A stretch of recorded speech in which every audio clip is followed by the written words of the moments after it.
3 months इसका delivery time है, लेकिन वो जैसे ही गाड़ी अवेलेबल होती है या पहले भी मिल जाती है अक्सर। ये हाइब्रिड वेरिएंट जो है इसका, ये 12 मिलियन के प्राइस ब्रैकेट में आता है। तो ये कंबाइंड जो आउटपुट देती है वो 240 हॉर्स पावर देती है और 530 न्यूटन मीटर ऑफ जो है फ्यूल एवरेज मिलती है आपको। 18 मिल जाती है। लॉन्ग यार वो प्रैक्टिकल इन अ सेंस हैं भी और नहीं भी। कुछ फीचर्स तो हैं जो बाय डिफ़ॉल्ट अगर सेटिंग्स आप चेंज भी कर देते हैं तो वो जब भी आप गाड़ी ऑन करते हैं तो वो आपको ऑफ करने पड़ते हैं। ये इलेक्ट्रिक हैं दोनों साइड्स वाली, ठीक है। प्लस पैसेंजर साइड वाली सीट जो है इसको बॉस सीट भी कहते हैं। इसके राइट साइड पे भी कंट्रोल्स हैं जो पीछे बैठने वाले पैसेंजर्स भी आपकी सीट आगे पीछे कर सकते हैं। बहुत खड्डे खुड्डे जो हैं वो भी बर्दाश्त कर लेती है ये। बाकी ऐसा ये कोई ऑफ रोड व्हीकल तो है नहीं कि आप इसको पत्थरों पे या पहाड़ों में ही ले जाएंगे।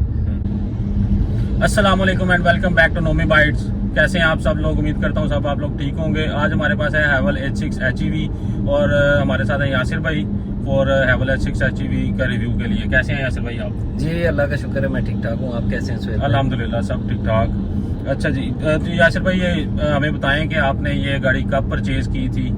बुकिंग पे थी या ऑन पे आपने ली थी ये गाड़ी? यार ये मैंने बुकिंग इसकी करवाई थी जनवरी 2024 में और इसकी डिलीवरी मुझे मिली है मार्च 15 को।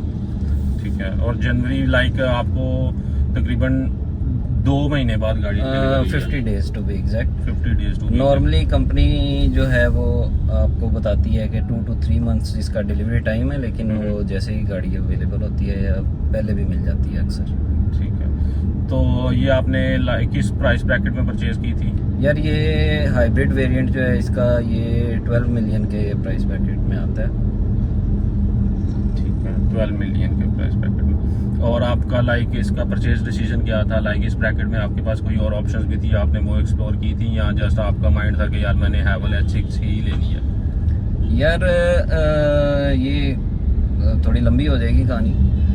सिडान से चलते चलते फिर एसयूवीज में देखना शुरू किया, फिर एसयूवीज में सिंपल देखते रहे, फिर सोचा कि क्यों ना फ्यूचर टेक लोडेड फीचर से और सारा कुछ ये, अब चूँकि आगे फ्यूचर जो है वो हाइब्रिड गाड़ियों का है तो उस हिसाब से फिर इन दी एंड हाइब्रिड पे लैंड किए कि यही लेते हैं। हाइब्रिड में फिर 2-3 ऑप्शंस थे, ठीक है, उसमें ये बेहतर लगी तो ये चूज़ कर लिया। वैसे एज सच कोई रिक्वायरमेंट नहीं थी हाइब्रिड की या फ्यूल सेविंग एज सच नहीं चाहिए थी, लेकिन चूंकि नॉर्मल इंजन के साथ टर्बो भी है ये और इलेक्ट्रिक मोटर भी ऐड हो जाती है, सही, तो फिर वो पावर अच्छी खासी आउटपुट जो है वो कंबाइंड निकल के आती है, तो पावर जो है वो रिक्वायरमेंट थी। इसके क्या पावर फिगर्स क्या हैं, कोई आइडिया आप?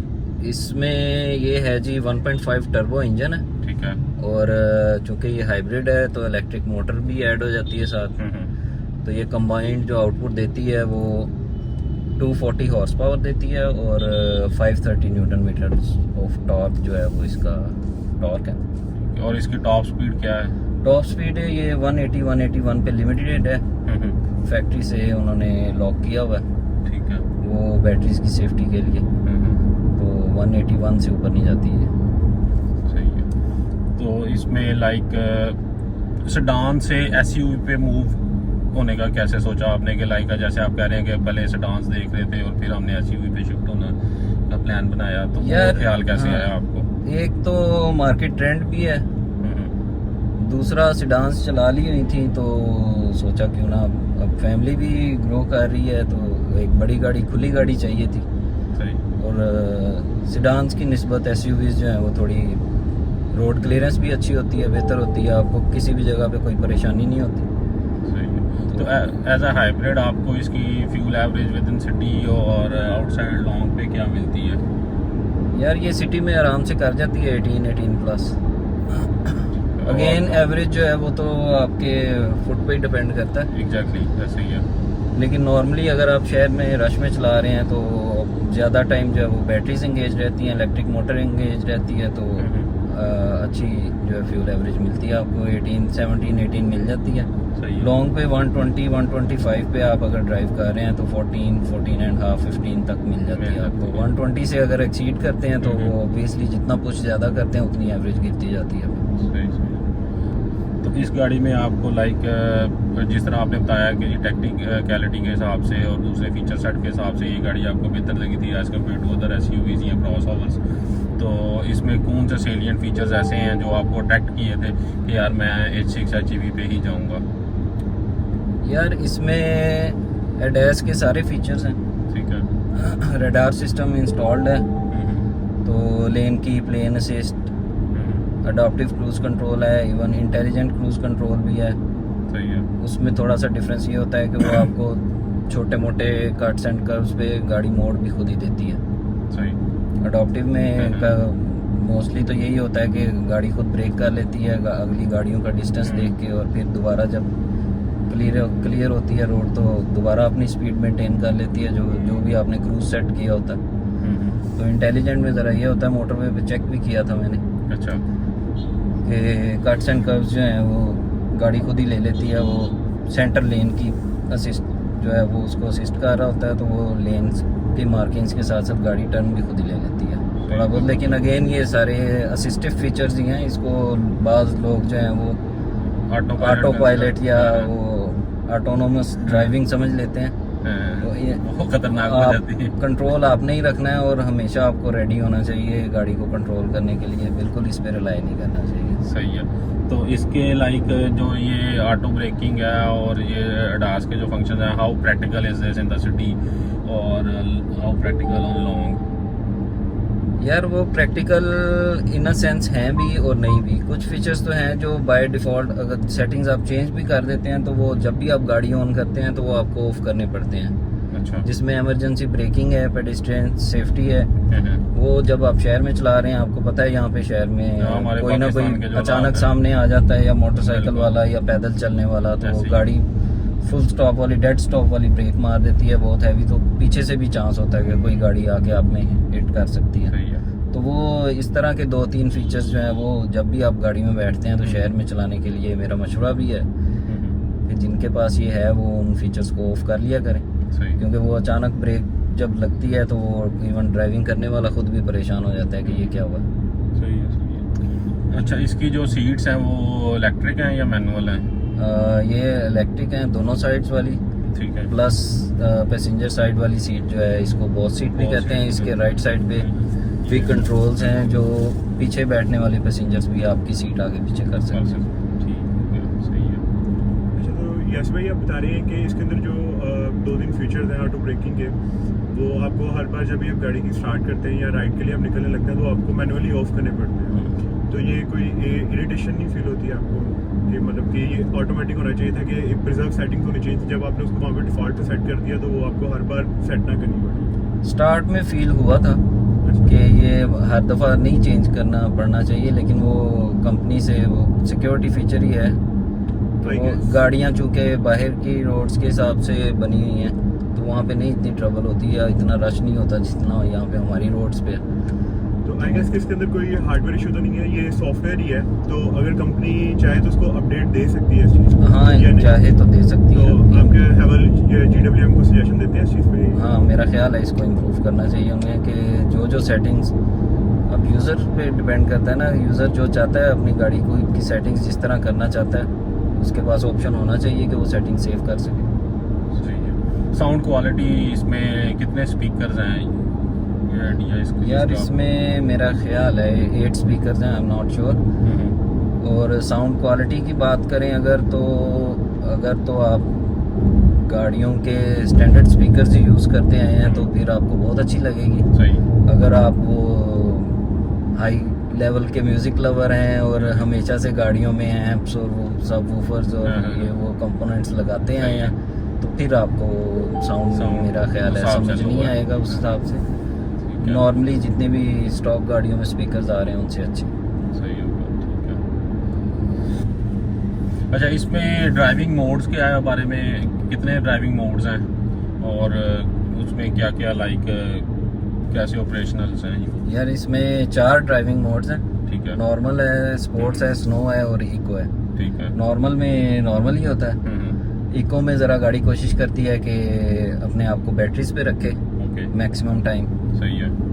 और स्नो मोड में ज़रा ट्रैक्शन और ग्रिप वाले फीचर्स जो हैं वो ज़्यादा एक्टिव होते हैं। सही हो गया। स्पोर्ट में ज़रा स्टिफ हो जाता है सारा कुछ, और मतलब स्पीड पे अगर आपने जाना है और गाड़ी की स्टेबिलिटी वाले फीचर्स जो हैं वो सारे एक्टिव हो जाते हैं। ठीक है। तो इसमें लाइक एसी जो है वो इसका डिजिटल और analog? AC dual climate control है ठीक है। और डिजिटल ही है सारा कुछ, सारे ऑप्शंस इसके ये मल्टीमीडिया स्क्रीन में ही है।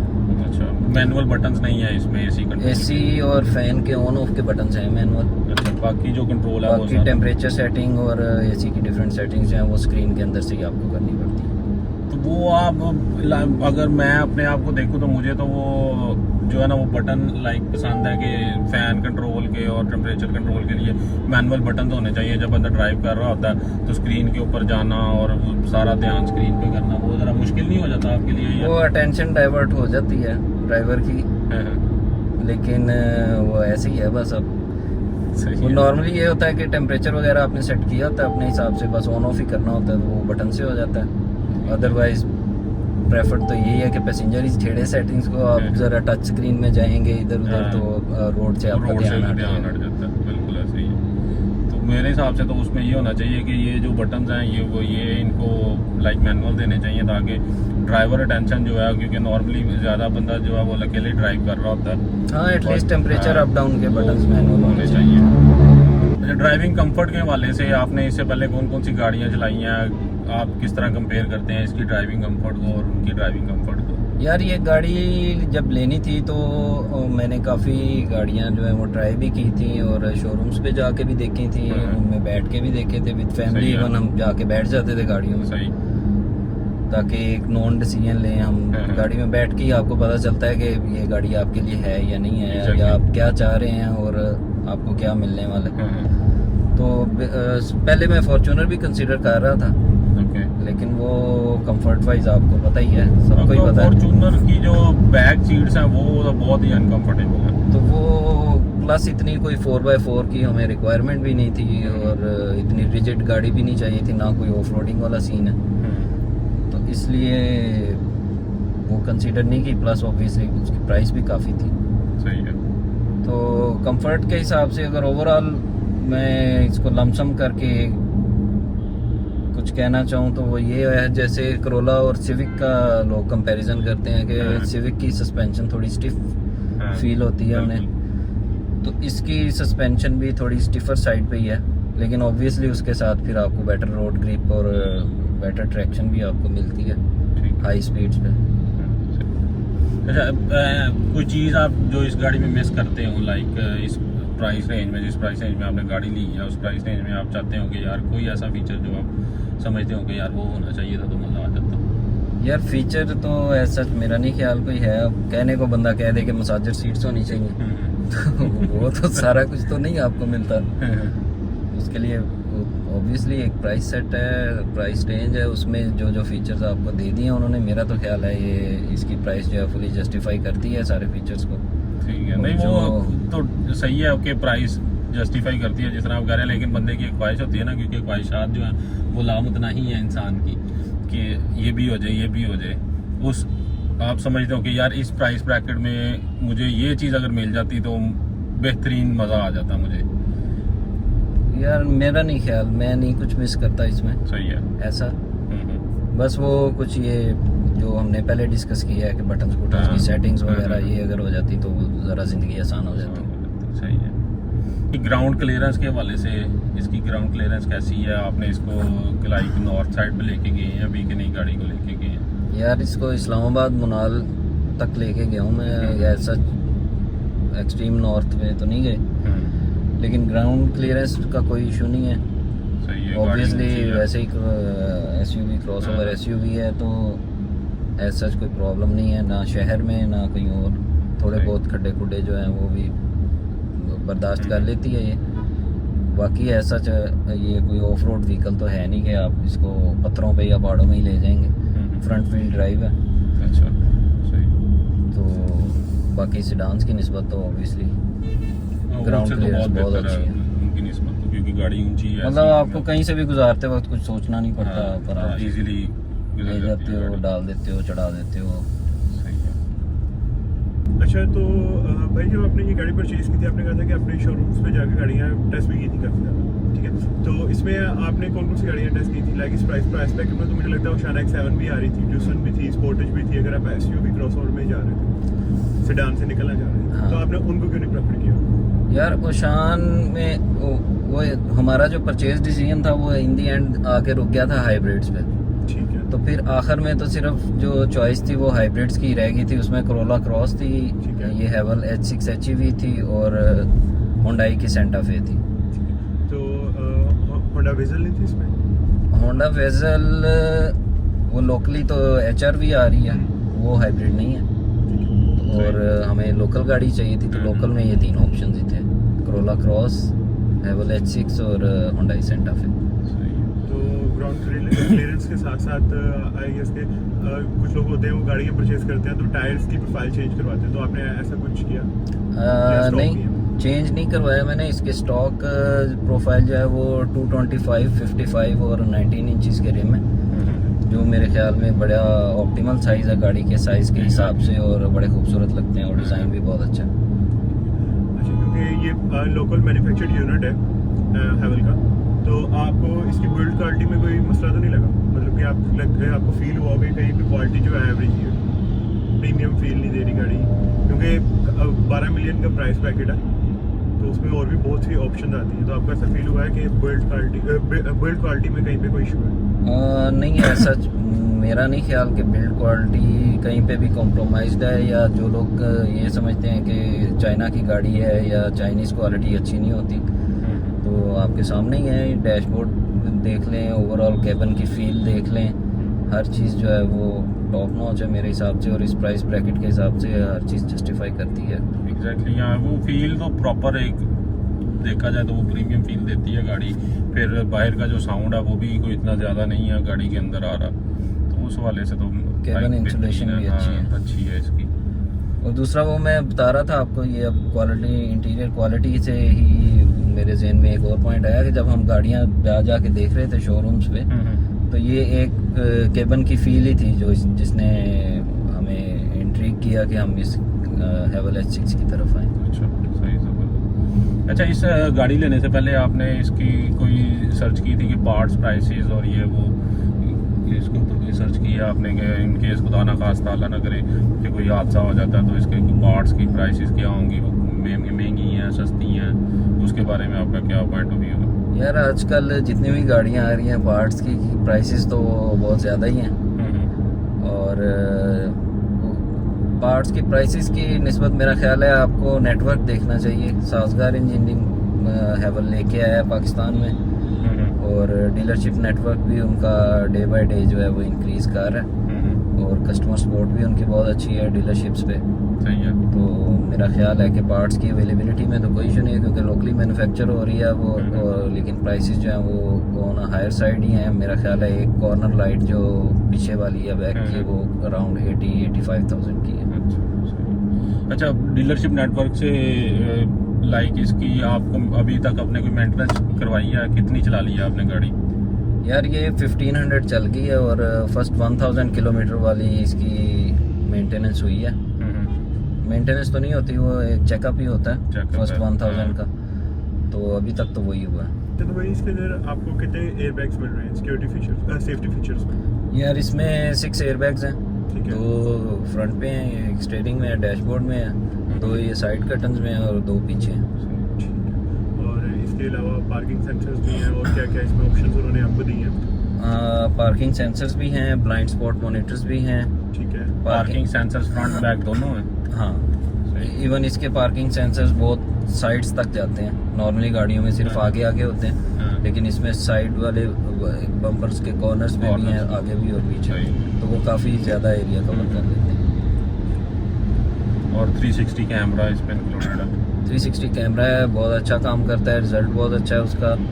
इवन पूरी इंफोटेनमेंट स्क्रीन की बात अगर कर लें, सारे एक तो गाड़ी की सारी सेटिंग्स जो हैं वो इसी स्क्रीन से मैनेज होती हैं, और 360 कैम जो है वो अगर आप इंडिकेटर दे के टर्न कहीं लेते हैं तो ऑटोमेटिकली ऑन हो जाता है, और इवन आपका जो फ्रंट टायर है इनर कॉर्नर से जहाँ से टर्न ले रहा है वो भी आपको एक व्यू दिखाता है स्पेसिफिकली कि आपका टायर कहाँ से गुजर रहा है। सही है। कि आप कहीं ऊपर ना चढ़ा दें किसी फुटपाथ पे या जो भी सीन है। इवन उसके डिफरेंट व्यूज़ भी अवेलेबल हैं, आपको जो बेहतर लगता है आप उसमें वो देख के तो गाड़ी आराम से मनूवर कर सकते हैं। होता है कि आप गाड़ी के अंदर 4 कंट्रोल आते हैं, नॉर्मल, स्पोर्ट, स्नो और इको।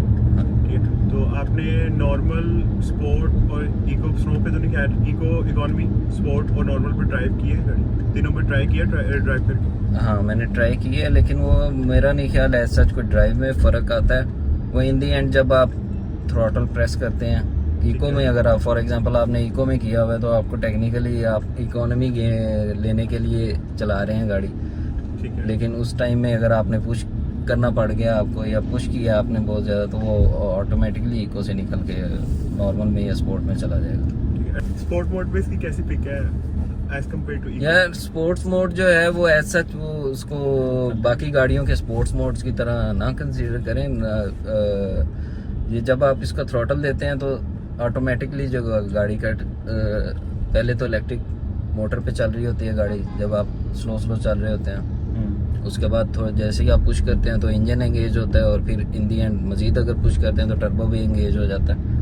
इसमें पैडल शिफ्टर्स हैं? इसमें पैडल शिफ्टर्स नहीं आते, वो इसका 2.0 वेरिएंट है ऑल व्हील ड्राइव, उसमें आते हैं पैडल शिफ्टर्स। तो इसकी जो हाइब्रिड बैटरीज है, इसकी तरफ से कोई कंपनी वारंटी है? यार हाइब्रिड बैटरीज की 7 इयर्स वारंटी है कंपनी की, ठीक है, और 150 के किलोमीटर्स की वारंटी है। और जो इलेक्ट्रिक मोटर है उसकी? इलेक्ट्रिक मोटर की मेरा नहीं ख्याल कोई वारंटी होती है, बैटरीज ही है। अच्छा, इसमें अगर लेग स्पेस मुझे आगे तो बड़ी कोई कंफर्टेबल लग रही है कि आगे अच्छी खासी लेग स्पेस है। अगर मैं अपने आप को देखूं पीछे 2 बंदे बैठे हुए हैं, कैसे मेरा ख्याल है पीछे भी जिस हाँ, क्योंकि जिस हिसाब लेवल की ये गाड़ी है, बड़ी गाड़ी है, तो इसमें मसला नहीं होना चाहिए लेग स्पेस का। बाकी बूट स्पेस इसकी यासिर भाई क्या कहते हैं आप बूट स्पेस के बारे में? कितनी बूट स्पेस है और कितना सामान इसमें कैरी किया जा सकता है?